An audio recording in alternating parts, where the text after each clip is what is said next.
আসসালামু আলাইকুম। আশা করি সকলে ভালো আছেন। সবাইকে অনুরোধ করছি আমার ভিডিওটি দেখার আগে অবশ্যই একটা লাইক দিয়ে তারপরে ভিডিওটি দেখা শুরু করুন। আর আমার চ্যানেলটিকে সাবস্ক্রাইব করে আমার পাশে থাকুন।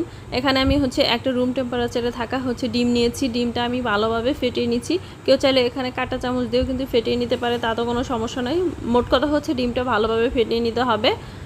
যতটা ভালোভাবে ফেটিয়ে নেবে এই পুডিংটা কিন্তু ততটাই মজাদার হবে। এখানে আমি 2.5 টেবিল চামচের মতো চিনি দিয়ে দিচ্ছি। যে চিনিটা কিন্তু যার যার টেস্ট অনুযায়ী দেবে। তারপরে মোটামুটি একটা লেভেলে না থাকলে কিন্তু খেতে কোনো কিছুই খেতে ভালো লাগে না, সেজন্যই আর কি বলা।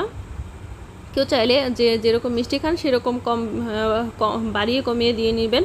তো এখানে আমি 1/2 কাপের মতো গরুর দুধ দিয়ে দিচ্ছি। আর দুধটা আগে থেকে জাল করে ঠান্ডা করে নিয়েছি। অবশ্যই ঠান্ডা দুধটা দিতে হবে, তা না হলে কিন্তু ডিমটা জমে যাবে। আর এখানে আমি ডিমের গন্ধটা দূর করার জন্য কিন্তু আমি সাদা এলাচের গুঁড়ি দিয়েছি। আর সেটা আমি ক্যামেরা অন করতে ভুলে গিয়েছিলাম, এর জন্য স্কিপ করে গিয়েছি। আর কেউ চাইলে সাদা এলাচের পরিবর্তে ভ্যানিলা এসেন্সটাও দিতে পারেন, যার যেরকম ইচ্ছে দিতে পারেন। তো এখানে আমি কিছুটা লাচ্চা সেমাই নিয়েছি। লাচ্চা সেমাই যে কোনো ব্র্যান্ডের নিতে পারে, তাতে কোনো সমস্যা নেই। আর ডিম দুধের মিশ্রণটা আমি এরকম 3টা কাপের মধ্যে ঢেলে নিয়েছি। আর কেউ চাইলে এক বাটিতেও কিন্তু করে নিতে পারেন। তো আমি 3টার মধ্যে করে নিয়েছি। এখন এর মধ্যে আমি অল্প কিছুটা করে লাচ্চা সেমাই দিয়ে দিচ্ছি। আর সেমাইটা পরিমাণটা যেহেতু কাপ ছোট, অনেক বেশি নেই, এর জন্য এর মধ্যে কিন্তু 1 থেকে 1.5 টেবিল চামচ মতো পরিমাণ সেমাই যথেষ্ট। তবে আমার মনে হয় যে 1 টেবিল চামচ দিলেই পারফেক্ট হবে। তো আমি এগুলো দিয়ে ভালোভাবে নেড়েচেড়ে মিশিয়ে নিচ্ছি,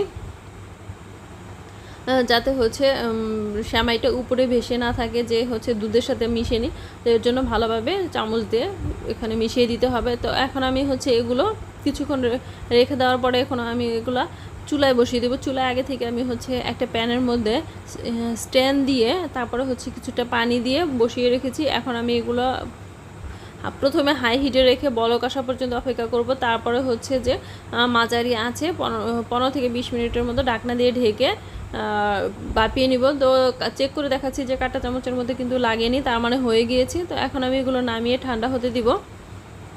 ঠান্ডা হওয়ার পরে তারপরে আমি ঢেলে নেব।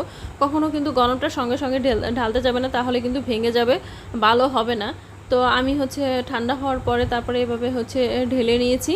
আর দেখতে পাচ্ছেন যে কতটা মজাদার ইয়ামি হয়েছে। আর বাচ্চারা কিন্তু সবসময় ভিন্নতা খুঁজে, আর এরকম যদি একটু ভিন্নভাবে করে দেওয়া যায়, তাহলে বাচ্চারা যেমন এনজয় করে খাবেও, তেমন পুষ্টির চাহিদাটাও কিন্তু পূরণ হবে। কেননা এখানে পুষ্টিকর জিনিসই কিন্তু ব্যবহার করা হয়েছে, যেহেতু ডিম দুধ এগুলো কিন্তু পুষ্টিকর খাবার। শুধু বাচ্চাদের কথা বললে হবে না, সেটা বড়দের কথাও কিন্তু বলা যাবে। কেননা এটা ছোট বড় সকলেই খুব মজা করে খাবে, এমন একটা রেসিপি। আর এটা খেতেও যেমন মজা লাগে, দেখতেও তেমন মাশাল্লাহ খুবই ভালো লাগে। আর ক্যামেরার মধ্যে যতটা না সুন্দর বাস্তবে তার থেকে অনেকটা বেটার হয়েছে। তো আশা করি আমার ভিডিওটি আপনাদের কাছে একটু হলেও ভালো লাগবে। আর আমার ভিডিওটি যদি আপনাদের কাছে একটুর জন্য ভালো লেগে থাকে, তাহলে আমার চ্যানেলটিকে সাবস্ক্রাইব করে আমার পাশে থাকুন। আর আপনাদের একটু সাপোর্টের কারণে কিন্তু আমি অনেক বেশি উৎসাহিত হব বা অনেক বেশি উপকৃত হব। তো আপনারা অবশ্যই আমার চ্যানেলটিকে সাবস্ক্রাইব করে আমাকে এই উপকারটুকু করবেন আশা করি। আসলে আপনাদের হেল্প ছাড়া কিন্তু আমি কখনোই এগিয়ে যেতে পারবো না। আর আপনাদের একটু হেল্পে কিন্তু আমার অনেক দূর এগিয়ে যাওয়ার আর অনুপ্রেরণা অনেক বেশি বেড়ে যাবে।